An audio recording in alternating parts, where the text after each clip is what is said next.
ادامه بدهیم یه نکته رو بارها و بارها عرض کردیم. تو مسائل علمی سعی کنیم که حر باشیم، آزاد باشیم. انظر الی ما قال باشیم ولا تنظر الی من قال. اگر تو این مسیر باشیم میتوانیم به یک نتایج انسان برسه. امروز نکته ای رو من شنیدم، برای من خیلی درس آموز بود. دو تا کلمه، حرکت و برکت. حرکت و برکت. برکت همان محصول کار رو میگن.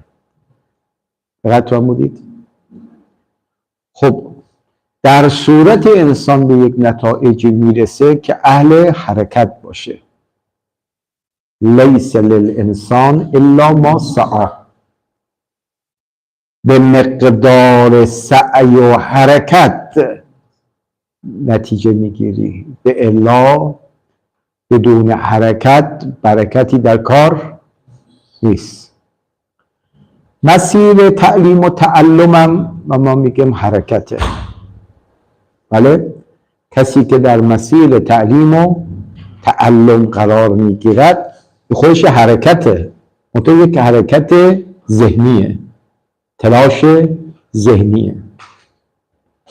کی برکت به دست میاد؟ همونی که تو روایت میگه من علم لله و تعلم لله. کسی علم آموزیش برای خدا باشه، آموختن علم به دیگران برای خدا باشد، بله، اینجا برکت گیرش میاد، نتیجه گیرش میاد. و الا انسان بدون حرکت منتظر برکت باشه، نه، خدای متعال این برکت رو نمیدهد.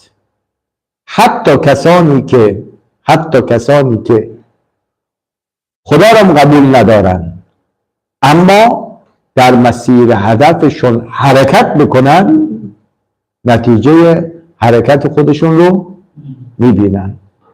لذا این که در روایت داریم رسول مکرم اسلام فرمود ملعون از کسی که خودش رو کل بر دیگران بکنه، یعنی خودش حرکت نکنه، زحمت نکشه، همیشه چشمش به دست دیگران باشه، نه از زحمت خدا بدوره. پس انسان باید اهل حرکت باشه. این تلاش های علمی هم به نظر من یک حرکته. منتها ما هر برکتی رو نمیخوایم. بله، هر برکتی رو نمیخوایم. برکتی که مورد تایید خدا باشه. اون برکت مورد تایید خدا اینه که حرکت لله باشه. انشاءالله خدا اون برکات معنوی رو هم عنایت میفرماید.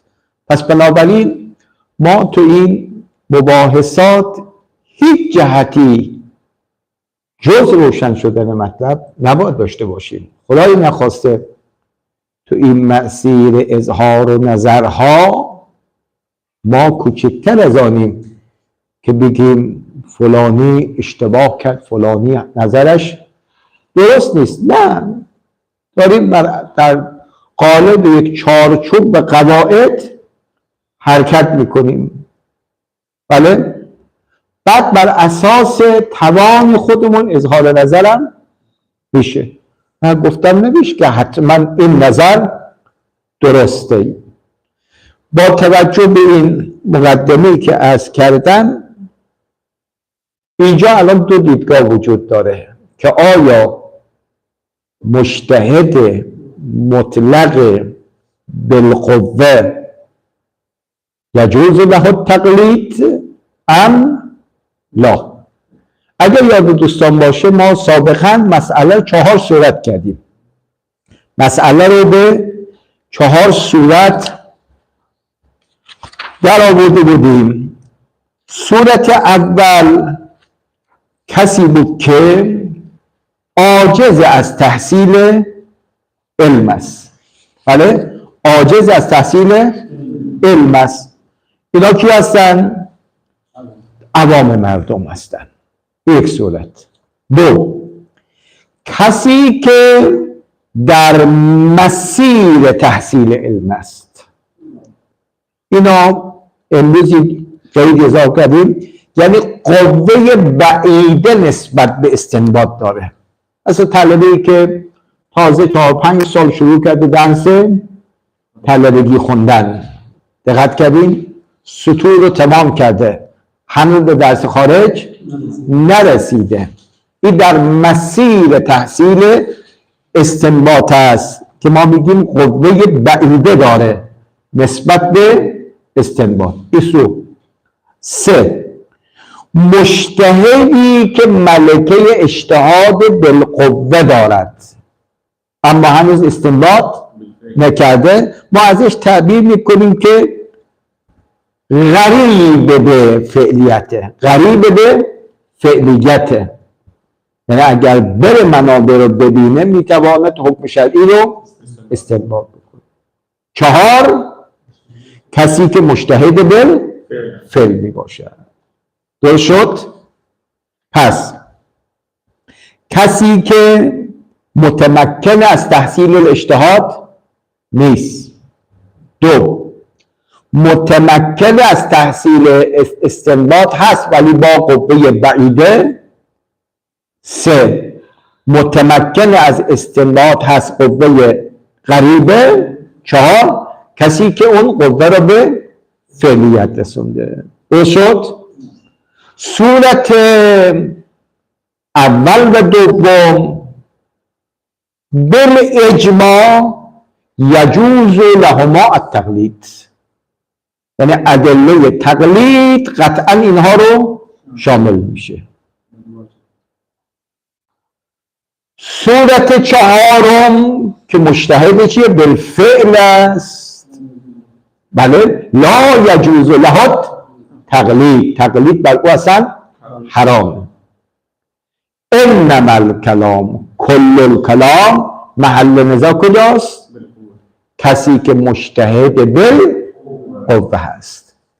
اینجا عنایت کنید، یه بحث در این که آیا تقلید بر این آقا جایز است یا جایز نیست.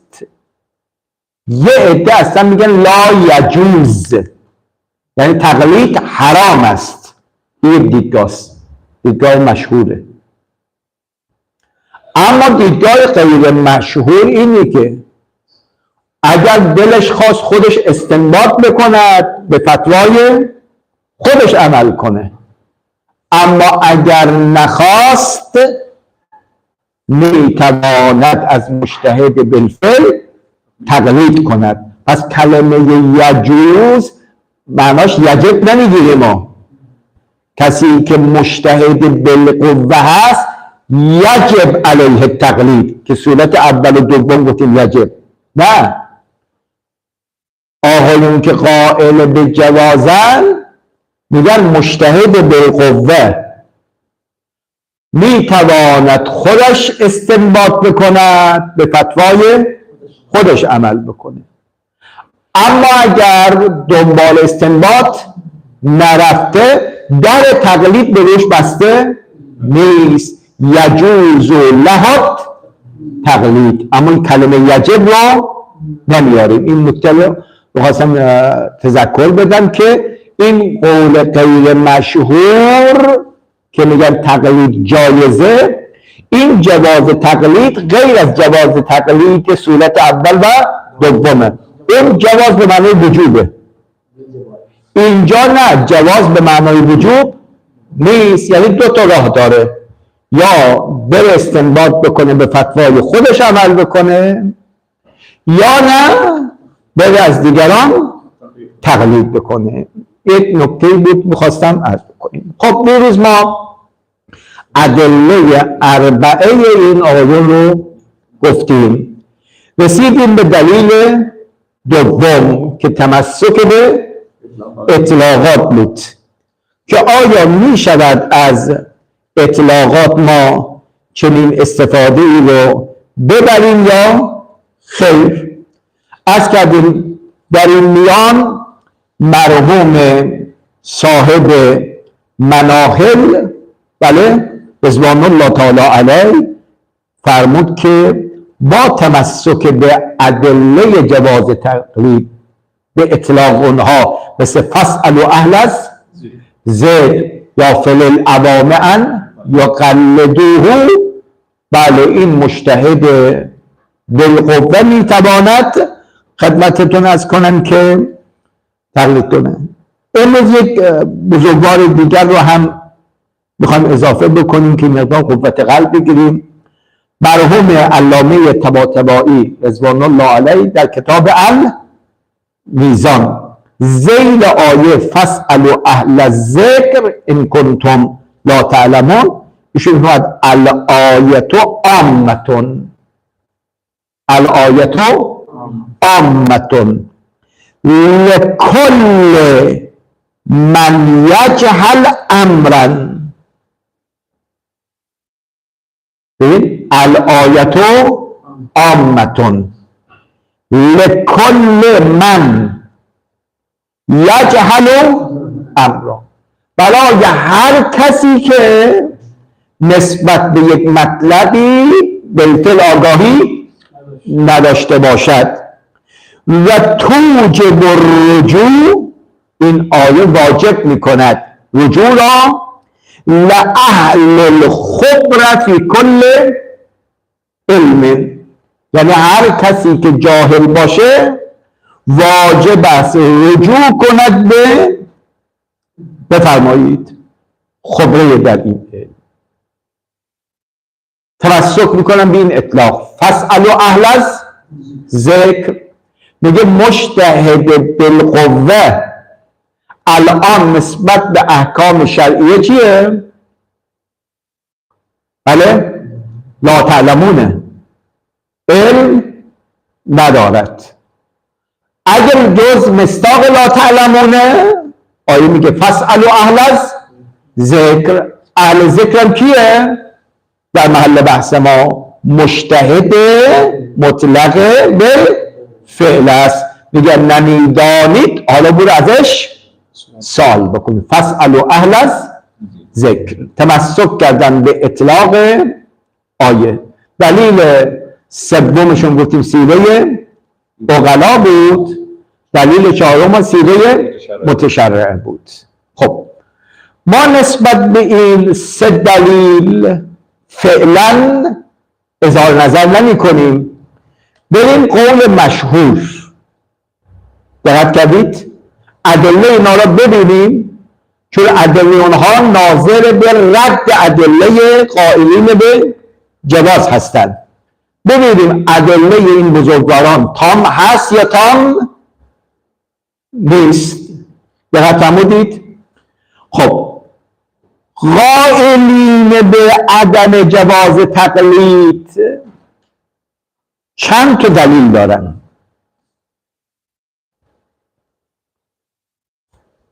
دلیل اول اجماع هست.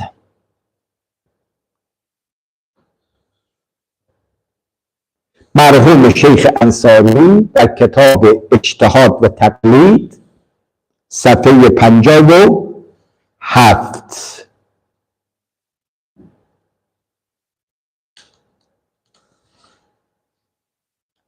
دعوى الاتفاق على عدم الجواز،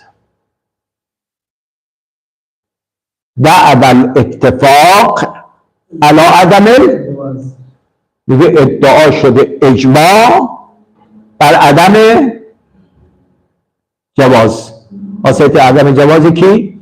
عدم جواز تقلید مجتهد بالقوه از مجتهد بالفعل. دعوی اتفاق. چرا ادعای اجماع شده؟ لانصراف الاطلاقات الدالة على جواز التقلید من له ملکة الاجتهاد و اختصاصها به کی میخوره؟ ادله جواز تقلید.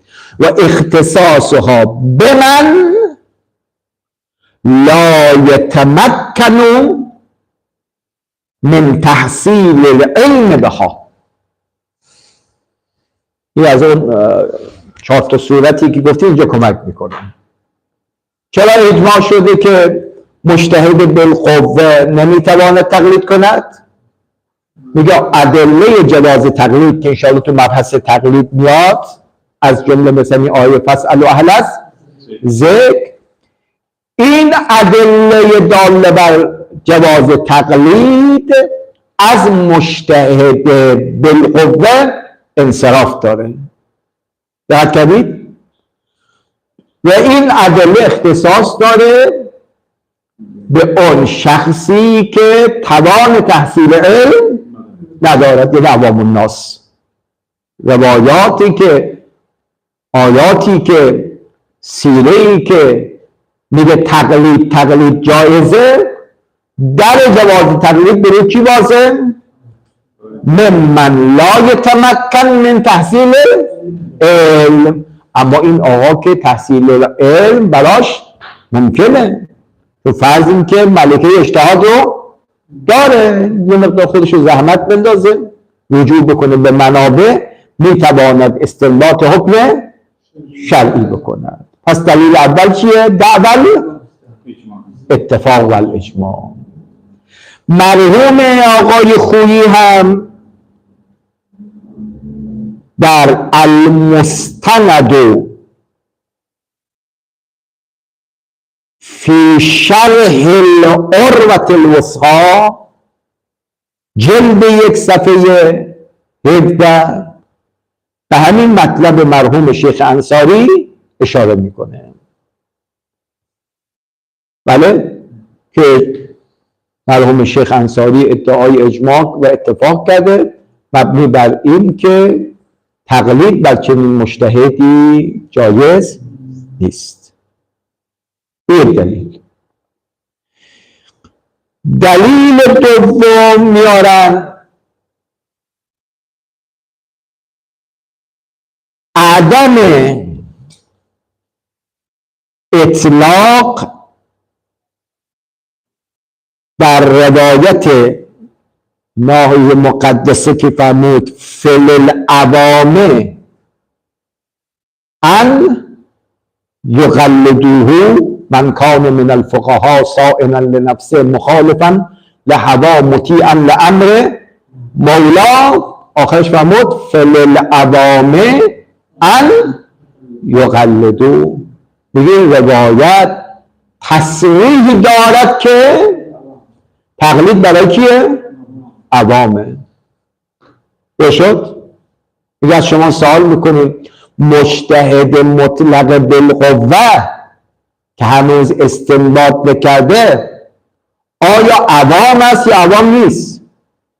بگیشون عوام نیست. دقت کردید؟ عوام کسی است که اصلا دنبال تحصیل علم نرفته. امام میفرماد فل العوام ان یقلدو. مجتهد بالقوه لیس به عوام. بله؟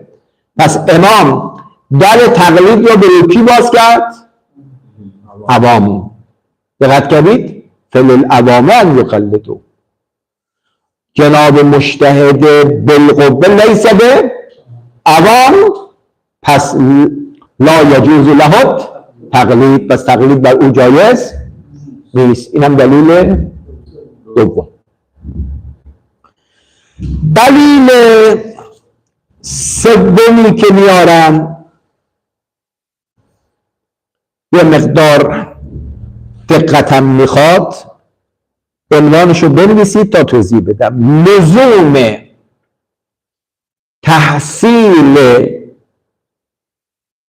مؤمن از عذاب.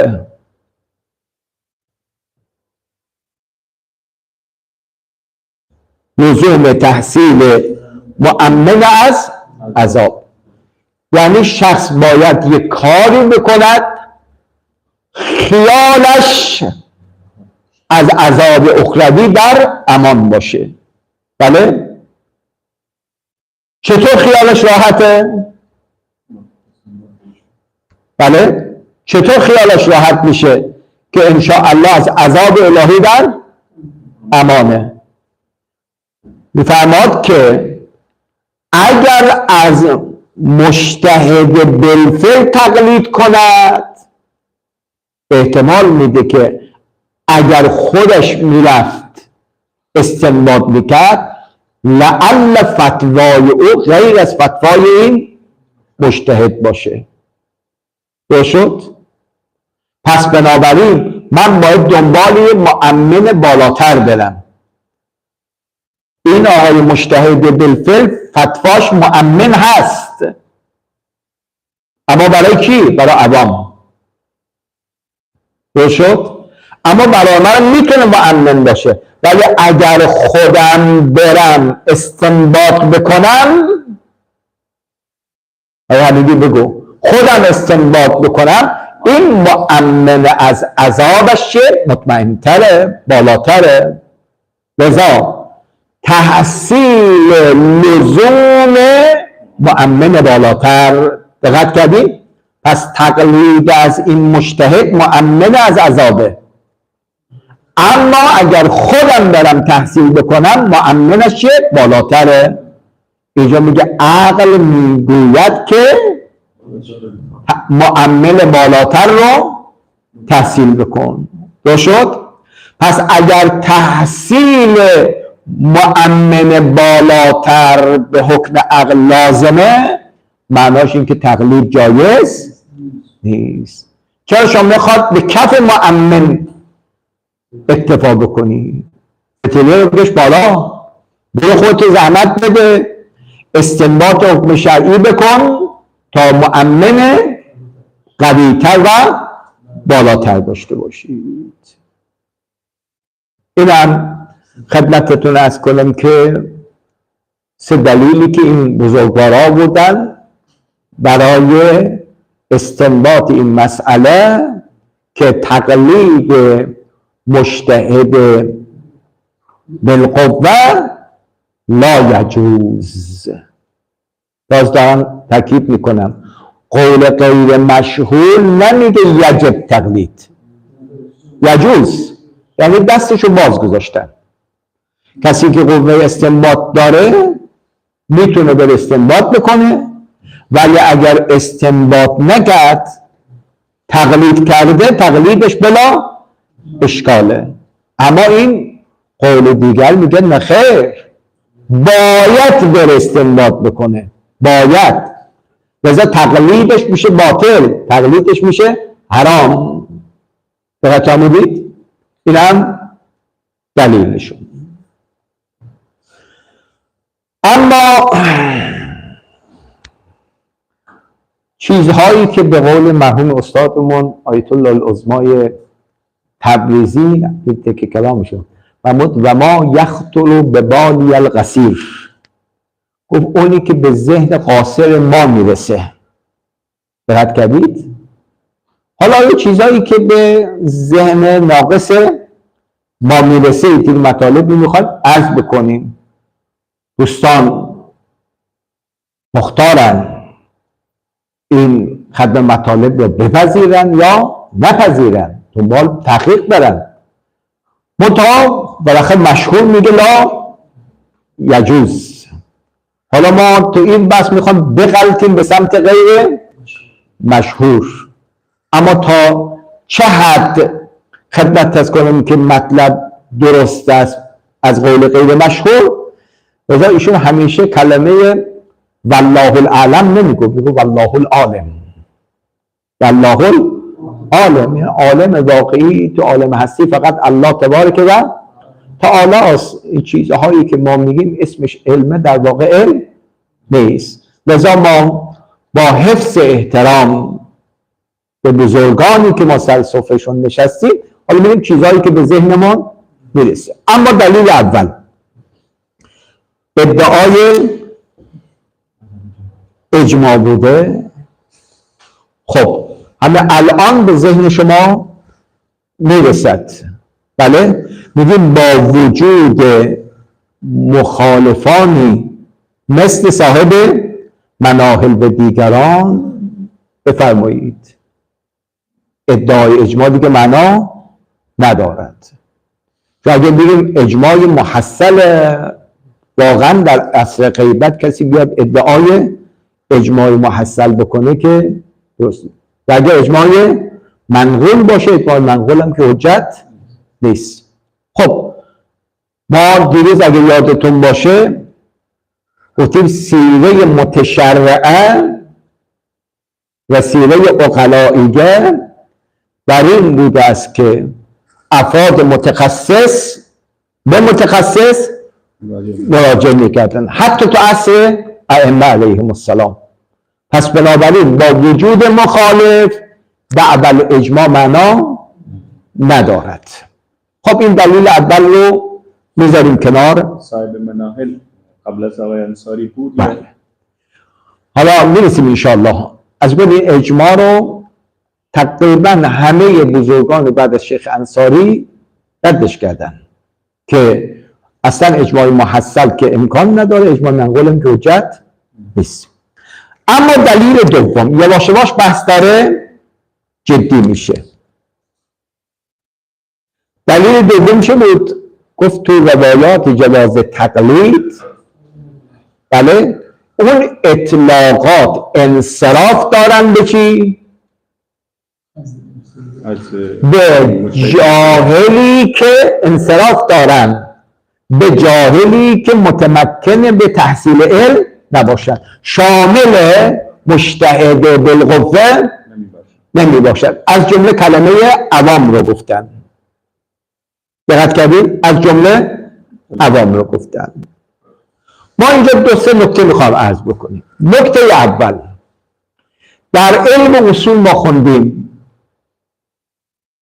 اگر اطلاقی میخواد انصراف پیدا بکند به شخص خاص یا صنف خاص، باید منشأ انصراف مشخص بشه. آقای فیاض، لا تنظر الیه به چشم خشمی، دقت کردین؟ یا به چشم تعجبی. این تو اصول خوندیم دیگه. وقتی میخواد مطلقی منصرف بشود به شخص خاصی یا صنف خاصی، باید منشأ انصراف دیده بشه. چون هر انصرافی رو ما حجت نمیدونیم. دقت کردید؟ منشأ انصراف چند چیزه. یک، غلبه وجود. غلبه وجود. ببینید در یک منطقه یا تو یک شهری 99% علماشون علمای ادبیات هستن. یه بخش کوچکی هم بفرمایید غیر ادبیات هستن. یا بفرمایید 99%شون عالم سادات هستن، 1% عالم غیر سادات هستن. اینجا وقتی میگن اکرم العلماء، میگی انصراف دارد به اون جمعیت زیاد. دقت کردید؟ این الان منشأ انصراف چیه؟ غلبه وجوده.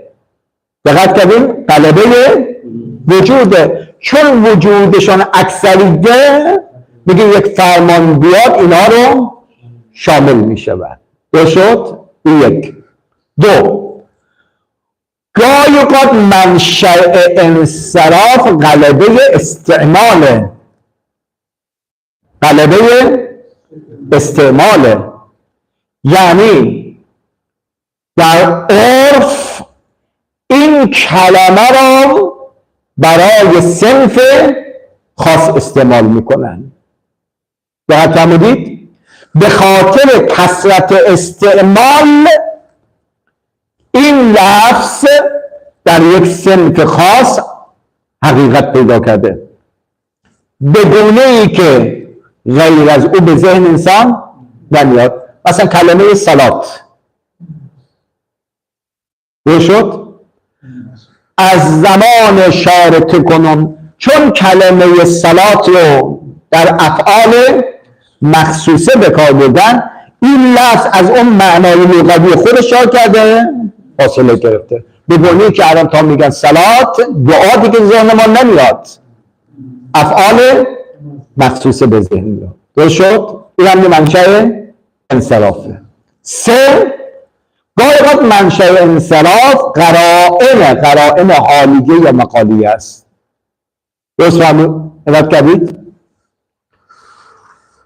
ما اینجا عرض میکنیم این منشأ انصرافی که شما میگید، این اطلاقات کنید، این اطلاقات انصراف دارد به اون دسته از انسانهایی که قادر بر تحصیل علم نیستند، اما نسبت به مجتهد بالقوه منصرفه و شامل مجتهد بالقوه نمی شود. منشأ انصراف چیه؟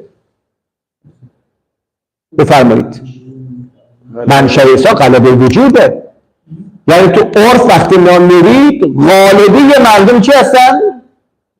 نسبت به مسائل استنباط بیگانه هستند. دقت کردید؟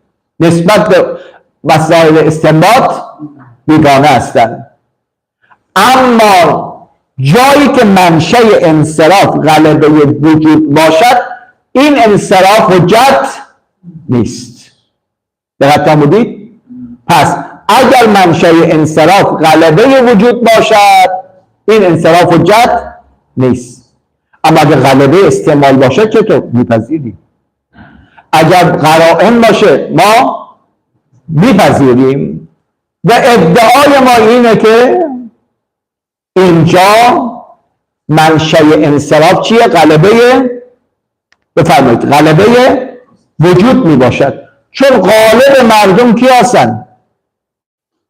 بله، کسانی هستن که از تحصیل علم فقاهت عاجز میمانند. اما تو اصول شما به ما چه فرمودید؟ اثبات شیء نفی ما ادا نمی کند.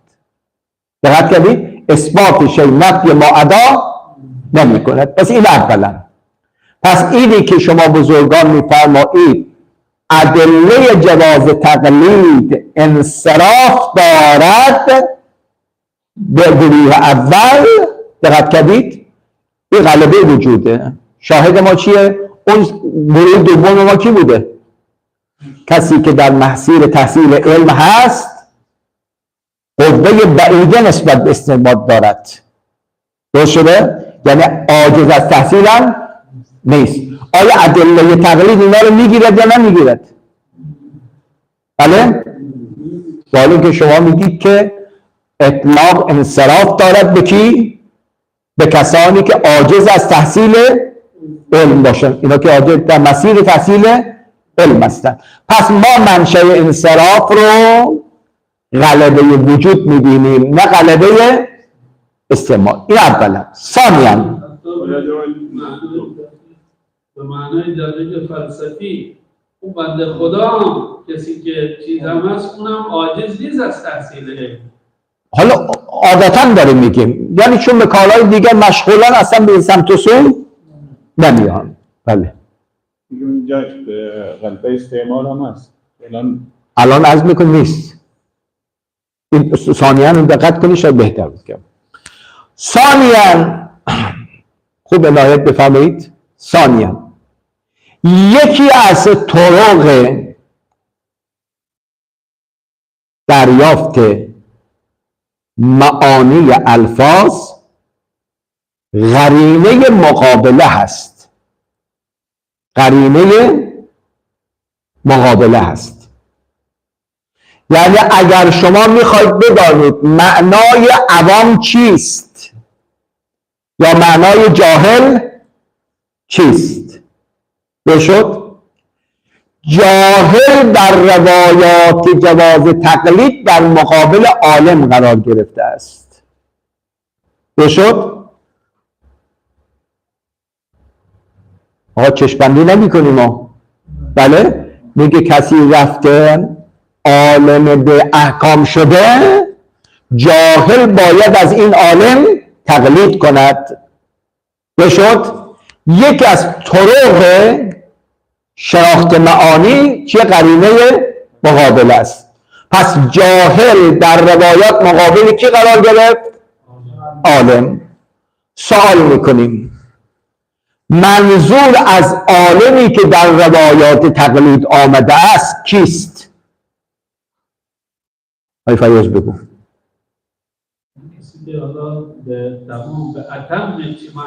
یعنی داره فتوا باشه. دقت کنید، عالم در روایات ما کسی است که مجتهد به فعل باشد، صاحب فتوا باشد، فللعوام ان یقلدوه. دقت کردید، برای عوام است که از این عالم تقلید کنه. پس منظور از عالم در روایات تقلید عالم بالفعل است. پس هر کس عالم بالفعل نباشد او چیه؟ عوام است. عالم بالفعل نباشد او چیه؟ خدمتتون از کنم که جاهل می باشد.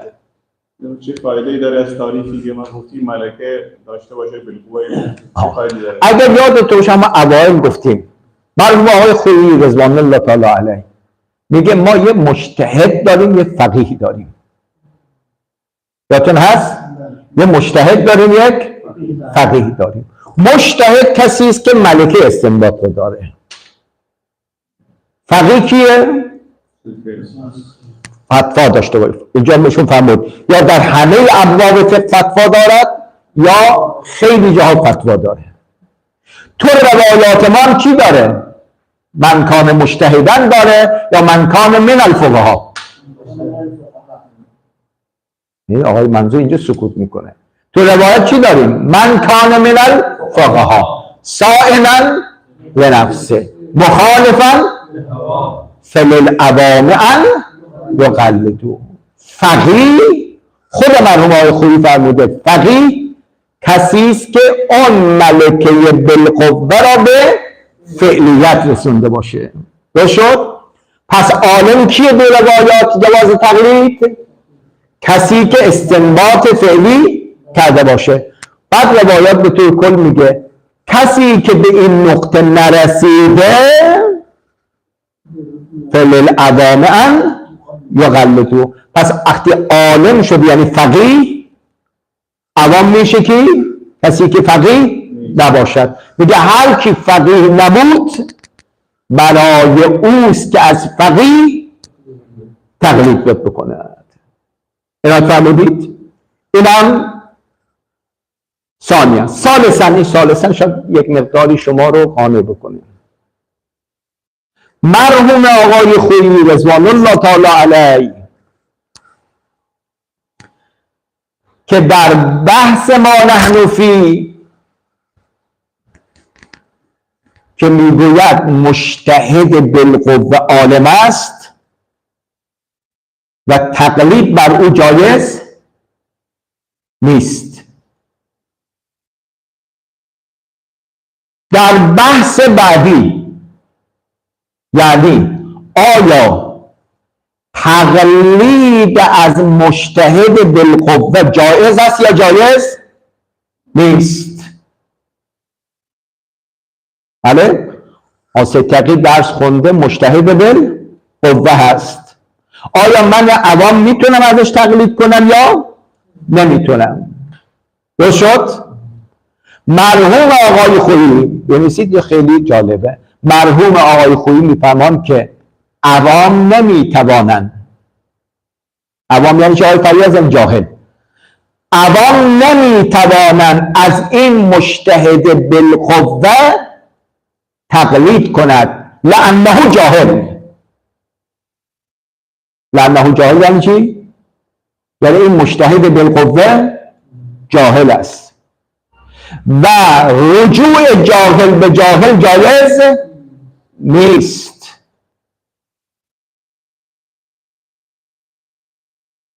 عرض ما این است که سیدنا و مولانا جناب آقای خویی چطور در محل بحث ما میگیم مجتهد بالقوه چیه؟ عالم است.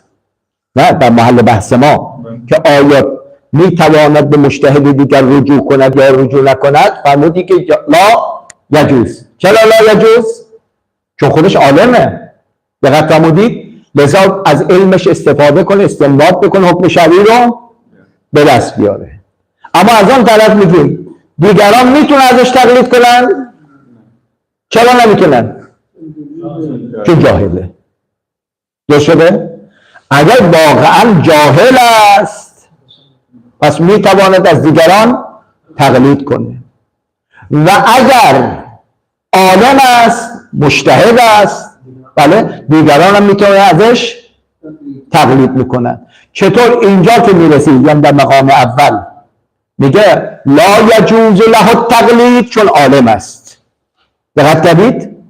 تقلید جاهل به عالمه، اینجا خودش عالم به عالم نمیتونه رجوع بکنه.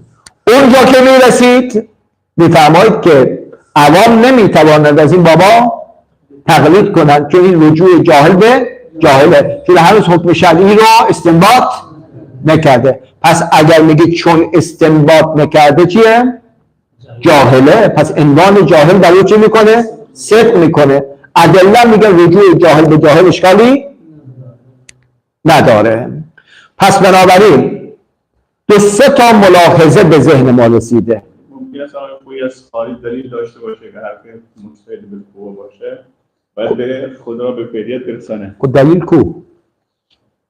دقت کردین؟ همون که مثلا من عالم شدم وقتی که باید شما چون عالم هستی، دقت کردی؟ چون عالم هستی بس تقلید بر تو جایز نیست، یعنی میشه مرجع تقلید. اگر عالم هستی هم خدمت توان استنباط رو داری، من از شما تقلید میکنم، دقت کردی؟ میگم آقا سید منصور حکم فلان مسئله چیه؟ استنباط میکنی، حکمشو برای منم بیان میکنی. ببین شما وقتی میگیم تقلید بر تو حرامه، یعنی باید بری استنباط حکم شرعی بکنی. درست شده؟ خب وقتی شما دارید استنباط حکم شرعی میکنید، حکم شما برای منم چی میشه؟ حجت میشه. چرا تقلید نکنم از شما؟ چون الان وقتی که ما استنباط میکنیم، وقت از این که مجتهد بالقوه هستیم خارج شدیم. خب مجتهد. پس هنوز ما از بالقوه خارج نشدید، وظیفه تو چیه؟ باید ما استنباط کنیم. وظیفه ما نه تقلید. همون هنوز استنباط نکردی باید چه کار کنی؟ باید استنباط کنیم. باز میگه باید استنباط بکنی. عنایت بفهمید شما از طهارت تا بیاد، بله این توان رو دارید که همه ابواب اگه سر بزنی، دقت کردید، استنباط بکنی. اما تا زمانی که استنباط نکردی چی؟ ما خودم باید استنباط کنیم، اما برای دیگران اجازه دو من اونجا رو میخوام بگم، مقامی که الان هستیم.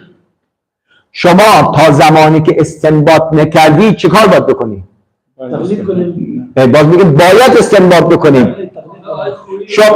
شما همین باید استنباط بکنی، یعنی واقعا از طهارت تا حدود و دیات چند سال طول میکشه شما استنباط بکنید؟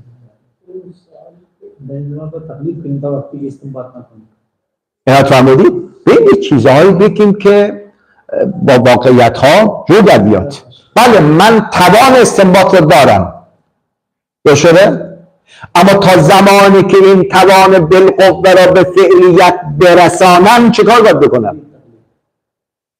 یه چیزی که واقعیت به حق رسید قبول کنیم، جواب بدیم. یعنی الان از زمان میخواد از قوه به فعلیت برسانید، زمان میبرد نمیبرد؟ خب تو این مقطع تو خلا باید باشید، یک ساعت هم باشه مثلا. در حال از زمان میگم تو این خلا باید چیکار کنید؟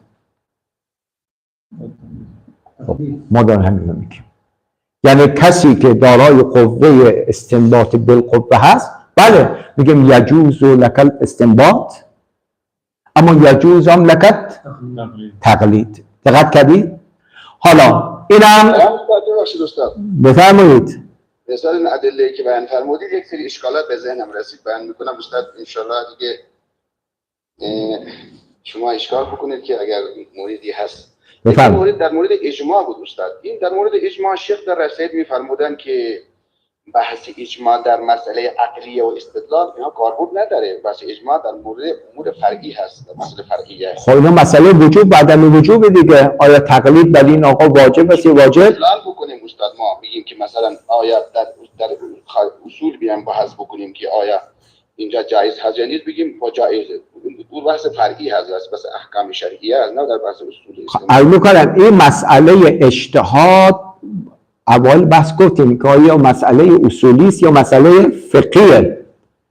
گفتیم با نگاه به برخی جهات میشه اصولی.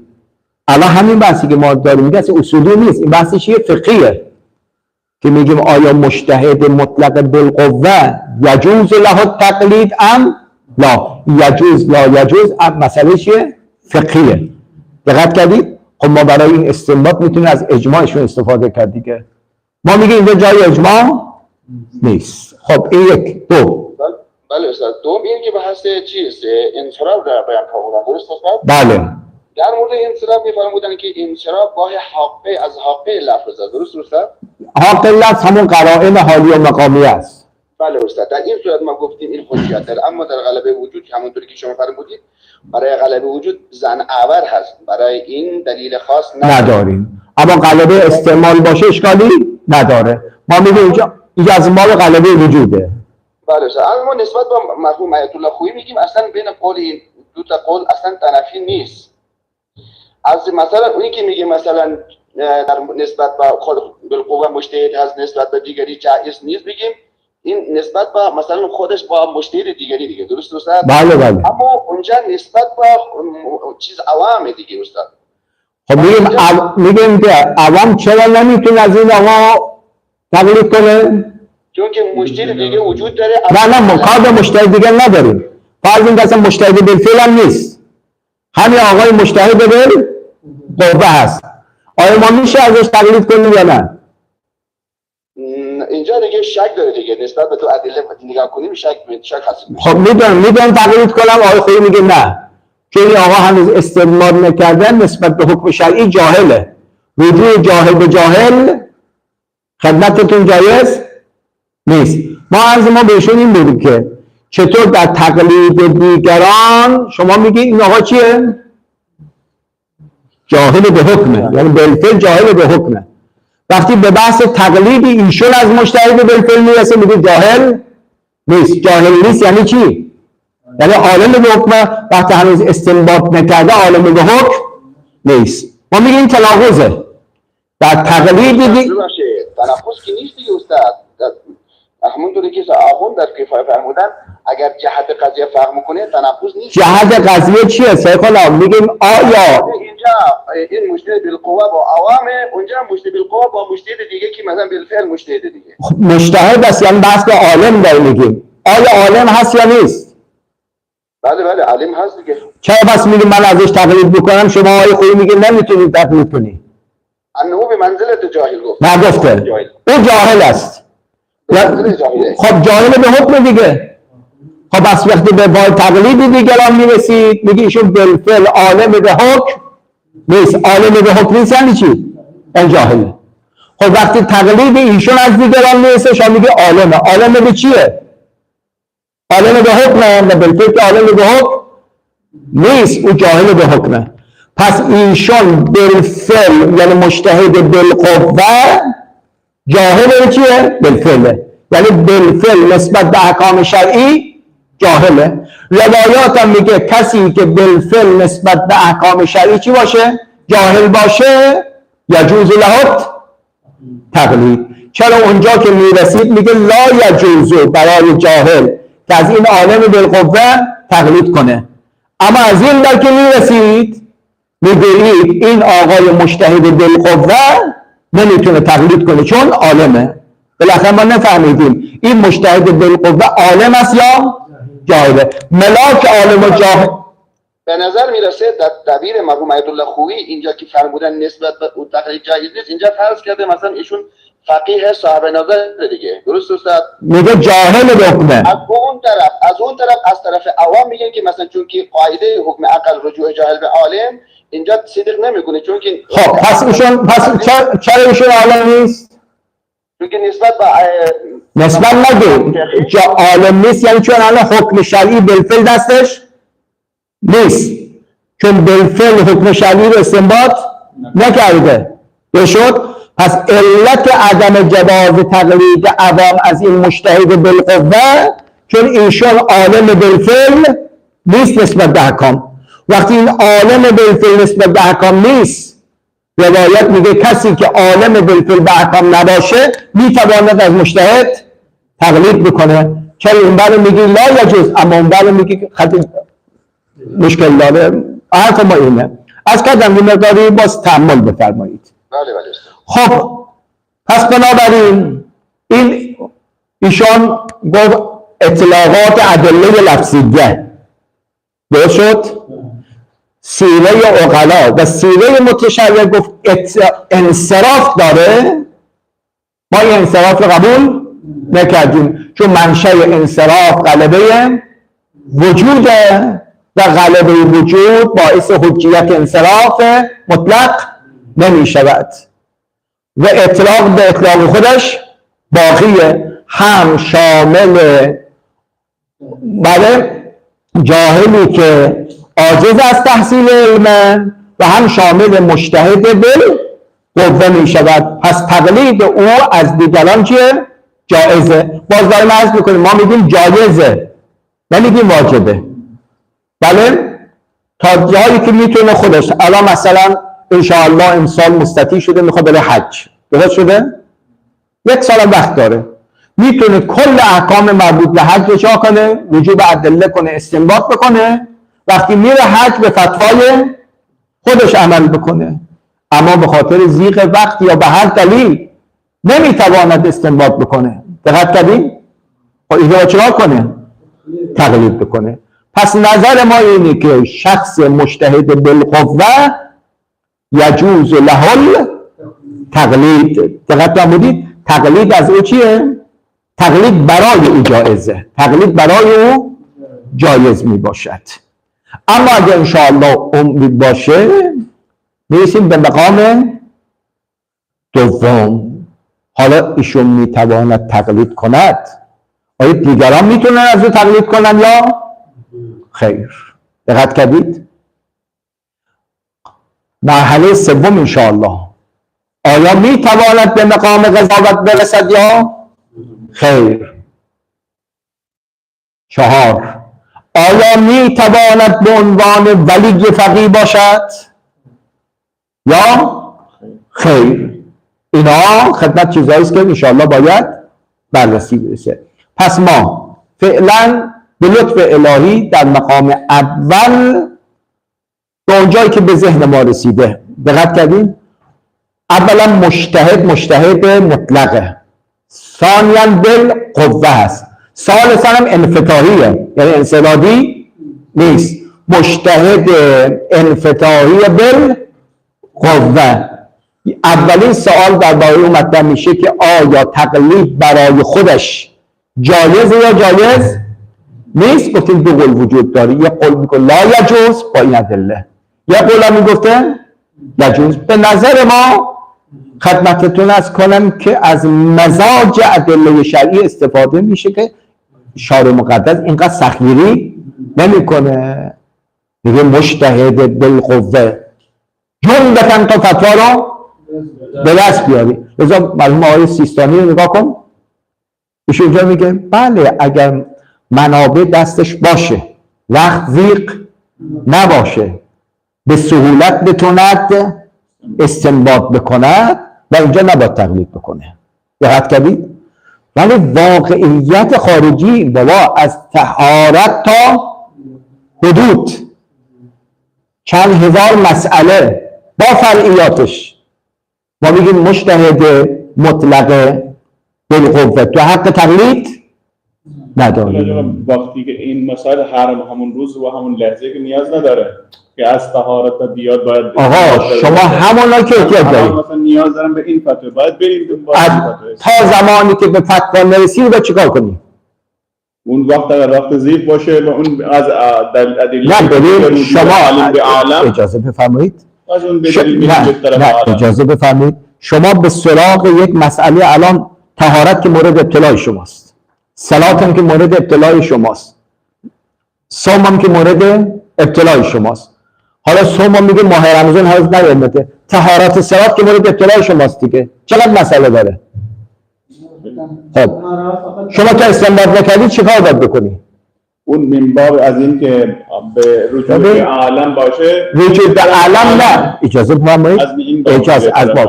اما آیه میگه لا یجوز له التقلید، چون کسی به اجتهاد استنباط نیست خودش عالم از دیگران میدونه. دقت کردید؟ خودش عالم از دیگران، لذا حتی احتیاط هم میکنن آقایون، میگه به مقلدینش یا به احتیاط من عمل بکن یا از مجتهدی که صاحب فتواست، از من پایین تره اما از غیر من عالم هستن. یعنی مجتهد همیشه خودش عالم از چی میدونه؟ دیگران میدونه. دقت فرمودید؟ خب میگم در این موقعی که شما تا میخوای استنباط بکنید چی کار کنید؟ بشه یه مقدار تأمل بکنید. استاد ببخشید نسبت به بحث دیروز که فرمودن استصحاب از ادله اجتهاده، من همون عبارت رسید آوردم استاد. بله بله الان گذشت ان شاء الله برای فردای درسی منم نوشتم. بله لكن الظاهرة كلمات أكثر كالشيخ والسيدين والفاضلين والشهيدين وصار المعلم كونه حكما عقليا.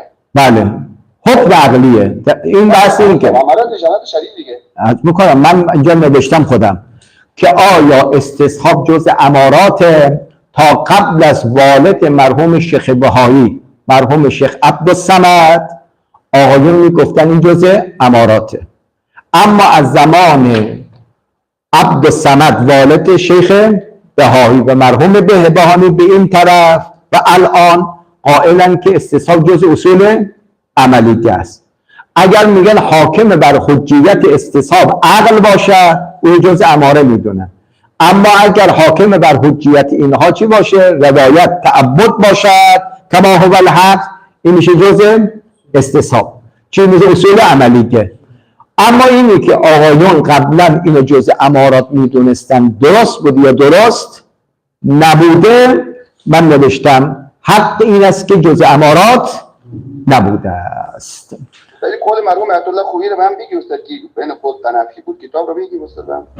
از کردیم به شما خدمت مستند المستند فی شرح العروة الوثقی جلد 1 صفحه 17. ممنونم. خب ان شاء الله ادامه بحث دوشنبه هفته آینده. صلی الله علی محمد و آل محمد.